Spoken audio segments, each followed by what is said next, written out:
Hello दोस्तों, हिंदी की बिंदी channel में आप सभी का स्वागत है।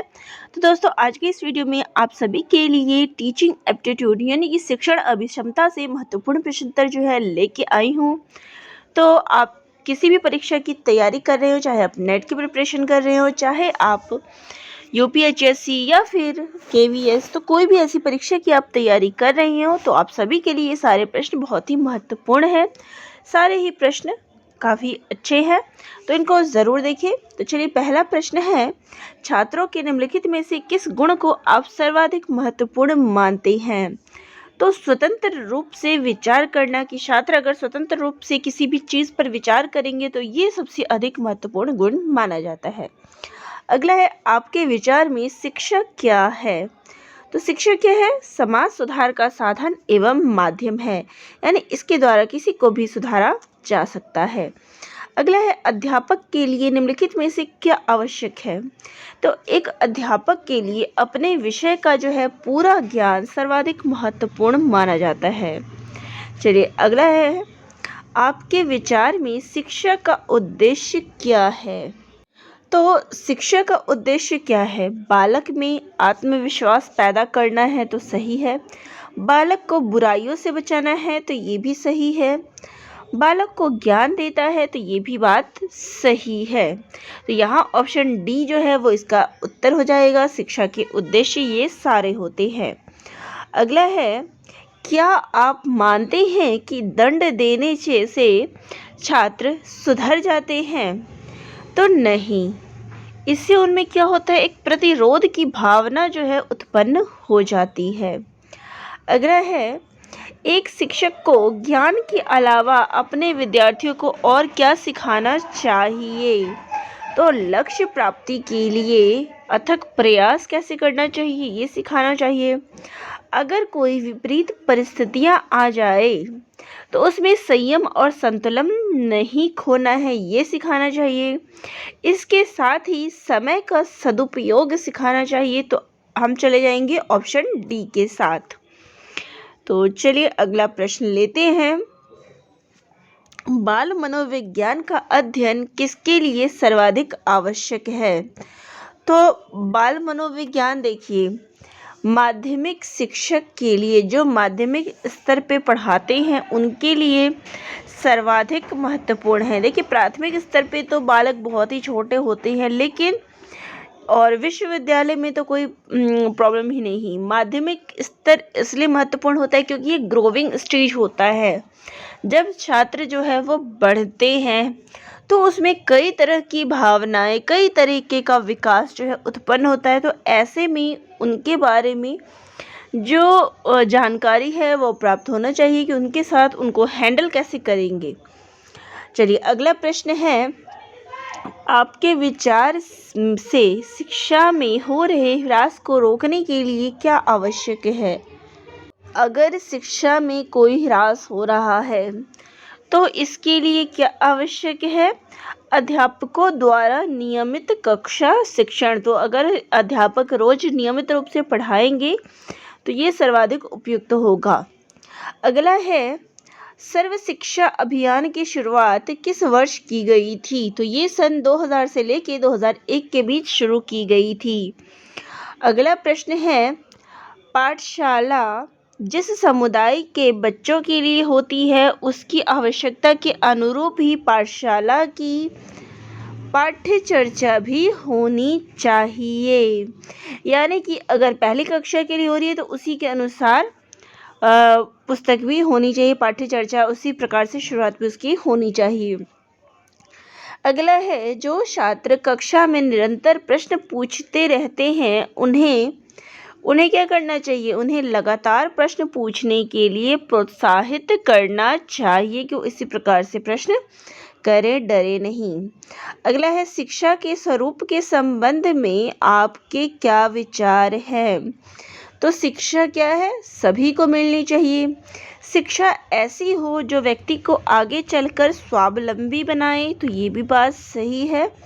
शिक्षा ऐसी हो जो देश के सभी नागरिकों को एक सूत्र में बांध सके, तो ये भी आवश्यक है। तो हम चले आएंगे ऑप्शन डी के साथ।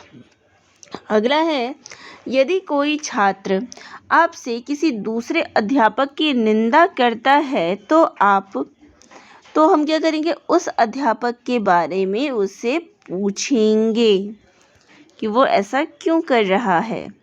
अगला है, भाषा विकास में सहयोग करने का कौन सा तरीका गलत है। तो बच्चे को बिना टोके प्रकरण पर बात करना, उसकी अपनी भाषा के प्रयोग को अमान्य करना, तो ये गलत है। ये वाला सही था। उसके प्रयोगों के समर्थन, भाषा के प्रयोग के अवसर उपलब्ध कराना, तो ऑप्शन बी जो है, क्योंकि तरीका गलत पूछा गया है तो ऑप्शन बी है इसका सही उत्तर। अगला है, छात्रों के दिए गए लिखित कार्य को, तो जब भी कोई लिखित कार्य दिया जाता है तो उसे कार्य समाप्ति के तुरंत बाद जो है जांचना चाहिए। यदि आपके घर वालों को आपका अध्यापिका बनना पसंद नहीं तो क्या करेंगे। तो आप अध्यापिका क्यों बनने चाहती हैं, इस पक्ष में जो है अपना दलील देंगे। अगला है, छात्रों को अपनी मातृभाषा के ज्ञान में वृद्धि हेतु क्या सुझाव संभव है। तो अपनी मातृभाषा के प्रयोग के बीच बीच में अन्य भाषाओं का प्रयोग ना करें, जैसे कि आजकल हिंदी और इंग्लिश के शब्दों का समावेश चल रहा है। तो अगर आप अपनी मातृभाषा को बढ़ावा देना चाहते हैं तो केवल अपनी मातृभाषा का ही प्रयोग करें, बीच में किसी अन्य भाषा का प्रयोग ना करें। अगला है, कक्षा में शांत वातावरण तभी रह सकता है जब अध्यापक और छात्रों में परस्पर सहयोग हो। अगला है, प्रतिभाशाली बालकों में निम्न विशेषता होती है कि वो अधिक महत्वाकांक्षी होते हैं। अगला है, पाठ्य में नैतिक शिक्षा के शामिल करने के विषय में आपका क्या विचार है। तो यह छात्रों के चरित्र के विकास के लिए लाभकारी हो सकती है। तो नैतिक शिक्षा जो है छात्रों के क्या है, चरित्र के विकास के लिए लाभकारी होती है। अगला है, आप विद्यालय में नए हैं, कक्षा में अध्यापन के समय छात्र और बाहर सहकर्मी आपसे संतुष्ट नहीं होते तो आप क्या करेंगे। तो इस संबंध में क्या करेंगे, प्रधानाचार्य से निर्देश लेंगे। अगला है, आपके विचार में विद्यालय में छात्रों के शैक्षिक भ्रमण का प्रबंध करना आवश्यक होता है, क्योंकि इससे छात्रों को प्रत्यक्ष संपर्क से ज्ञान प्राप्त करने का जो है अवसर मिलता है, उनको डायरेक्ट सीखने का मौका मिलता है। शिक्षक का वह गुण जो उसे अन्य व्यवसायियों से अलग करता है वह है, तो शिक्षक का जो वह गुण है वो है कर्मठता। अगला है, कक्षा में छात्र छात्राओं का ध्यान विकसित करने के लिए आप छात्र छात्राओं में जिज्ञासा का विकास करेंगे जिससे वो और समझने सके। अगला है, छात्र नैतिक शिक्षा को तभी ग्रहण कर सकते हैं जब परीक्षा में इससे संबंधित प्रश्न पूछा जाए। अगर ऐसे ही बुक बना दी जाए, कहानियाँ बच्चों को सुना दी जाए तो बच्चे इंटरेस्टेड नहीं लेंगे, लेकिन अगर उससे संबंधित प्रश्न पूछे जाएं चाहे परीक्षा में, तो बच्चे उन चीज़ों को ध्यानपूर्वक सुनते हैं। अगला है, निम्नलिखित विकल्पों में से कौन सा विकल्प एक बच्चे की सामाजिक मनोवैज्ञानिक आवश्यकता से संबंधित नहीं है। तो नियमित देखिए, संगति की आवश्यकता ये सामाजिक मनोवैज्ञानिक विकास है। प्रशंसा या सामाजिक अनुमोदन की आवश्यकता ये भी। भावनात्मक सुरक्षा की आवश्यकता तो ये तीनों है, लेकिन नियमित रूप से शरीर से अपशिष्ट पदार्थों को बाहर निकालना ये नहीं है, तो ऑप्शन डी इसका सही उत्तर हो जाएगा। अगला प्रश्न है, छात्रों में बड़ों के प्रति आदर की भावना के विकास के लिए तो कक्षा में उपयुक्त जो है उदाहरण देना चाहिए कि बड़ों का सम्मान क्यों करना चाहिए। अगला है, शरारती बच्चों वाली कक्षा के बारे में आप करेंगे। तो कुछ छात्रों को दूसरे सेक्शन में भेजने की सलाह देंगे, जो शरारती होंगे उनको आपस में एक साथ बैठने नहीं देंगे, कुछ अलग अलग करके बैठाएंगे। अगला है, आपकी दृष्टि में छात्रों का अधिगम विकास होगा। तो विकास कैसे होगा, मानसिक कार्यों द्वारा। कक्षा में सृजनात्मक चिंतन के विकास हेतु शिक्षक को चाहिए कि वह कक्षा में कदम कदम पर उनको सही दिशा प्रदान करे। अगला है, यदि कोई छात्र आपकी कक्षा में आने के समय खड़ा नहीं होता तो आप इसे क्या करेंगे, उसकी इस बात की ओर ध्यान नहीं देंगे। अगला है, भय और दंड का प्रभाव बच्चों को अनुशासनहीन बना सकता है। इस कथन से आप पूर्ण सहमत हैं। अगला है, पिछड़े बालकों की पहचान निम्न में से किन परीक्षणों द्वारा की जाती है? तो सामूहिक परीक्षण के द्वारा। अगला है, आप विद्यालय में छात्रों में सहयोग की भावना विकसित करने के लिए क्या करेंगे? तो उससे संबंधित उदाहरण जो है हम प्रस्तुत करेंगे। अगला है, एक दूसरे के पास बैठने वाले दो छात्र अक्सर झगड़ते रहते हैं, तो ऐसे में आप क्या करेंगे? छात्र से कहें कि उन्हें एक दूसरे के साथ जो है मिलकर रहना चाहिए। अगला है, एक योग्य शिक्षक को चाहिए कि कक्षा में पाठ आरंभ करने से पहले वह कक्षा में सीधे नवीन पाठ को प्रारंभ करे। तो सीधा क्या है, नए पाठ को जो है आरंभ करना चाहिए।